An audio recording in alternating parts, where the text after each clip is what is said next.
Hello everyone, my name is Kanika. Welcome back to sped education. सो जैसा कि आपको पता है कि आज हम पढ़ेंगे हमारे स्पेशल एजुकेटर्स के क्या रोल होते हैं। उसके अलावा वी विल सी कि कैसे ये डिफरेंट है किसी जनरल टीचर से। ठीक है, अगर ये स्पेशल टीचर हैं तो ये स्पेशल क्यों है, कुछ तो स्पेशल फंक्शंस होंगे ना इनके। ठीक है, तो चलिए देखते हैं। सो टोटल 6 पॉइंट्स हम डिस्कस करेंगे, जिसमें से 4th और 6th पॉइंट बहुत ही इंपॉर्टेंट है, तो ध्यान से सुनना, बहुत ईजी है, आराम से समझ आ जाएगा। So our first foremost function is instruct the students in the development of skills and knowledge।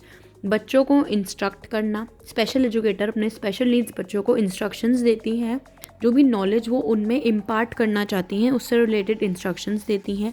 यहाँ पर बच्चों का मैक्सिमम पार्टिसिपेशन सपोर्ट किया जाता है कि बच्चे इंडिपेंडेंटली खुद अपना काम करें और खुद करके सीखें ना। यहाँ पे क्योंकि हमारे सभी बच्चों की नीड्स अलग हैं, तो उसके हिसाब से IEPs तैयार किए जाते हैं, इंडिविजुअलाइज्ड एजुकेशनल प्लान्स बनाए जाते हैं। एक प्रॉपर टीम होती है जिसमें बच्चे के पेरेंट्स, उसकी teachers, special educators, speech therapist, occupational therapist, physical therapist, ONM specialist, vision specialist, ये सभी लोग इस टीम का पार्ट हैं एंड ये सब लोग मिलके बच्चे के IEPs बनाने में हेल्प करते हैं। सो स्पेशल एजुकेटर का काम है इन सब के साथ मिलकर काम करना, जिससे हमारे बच्चे की लर्निंग को सपोर्ट किया जा सके।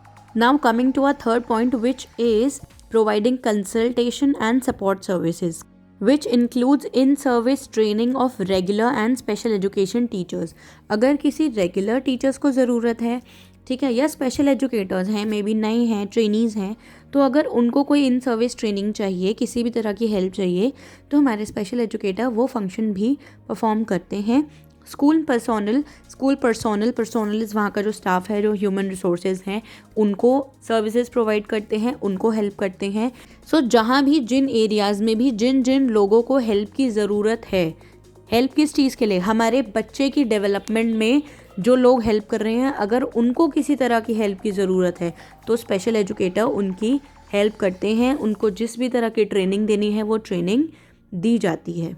Now our next point which is very important, student की असेसमेंट की जाती है, पता लगाया जाता है इस पर्टिकुलर स्टूडेंट की क्या पर्टिकुलर नीड्स हैं, क्या उसके इंटरेस्ट हैं, इस बच्चे के लिए क्या गोल्स हमें अचीव करने हैं, फंक्शनल लेवल क्या है हमारे बच्चे का, ठीक है, कितनी देर तक किस टास्क को परफॉर्म कर पाता है, कैसे हमारा बच्चा मोटिवेटेड फील करता है, इन सारी चीज़ों को ध्यान में रखते हुए प्रोग्राम्स डिज़ाइन किए जाते हैं।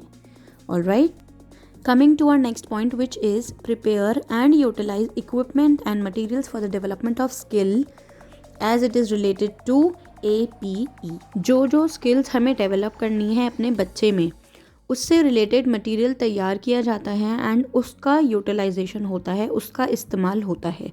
फॉर एग्जांपल, अगर हमें बच्चे की मोटर स्किल्स डेवलप करनी है तो हम स्पॉन्ज बॉल्स का यूज़ कर सकते हैं। ठीक है, बच्चे को उससे खिलाएंगे, बच्चा उससे खेलेगा, कैच थ्रो की प्रैक्टिस करेगा, उसको ग्राउंड से उठाएगा, ठीक है, या फिर कलर पेंसिल्स यूज़ करना, इन सब चीज़ों की मदद से फाइन और ग्रोस मोटर स्किल्स डेवलप होती हैं। ठीक है, तो इस तरीके से हम यूज़ करते हैं। And the next important point is conduct assessment. Assessment करना है जिससे हमें पता चले कि बच्चे की शॉर्ट टर्म या लॉन्ग टर्म नीड्स क्या क्या हैं, क्या पर्टिकुलर स्टेप्स हम ले सकते हैं उन नीड्स की फुलफिलमेंट के लिए। एक रेगुलर इंटरवल पे ये असेसमेंट्स किए जाते हैं। ऑलराइट, सो यस, ये हैं कुछ फंक्शन स्पेशल एजुकेटर्स के। इनको आप कितना भी समराइज्ड फॉर्म में या कितना भी इलैबोरेटिव फॉर्म में लिख सकते हैं, डिपेंडिंग ऑन कि किस तरह आपको आंसर करना है।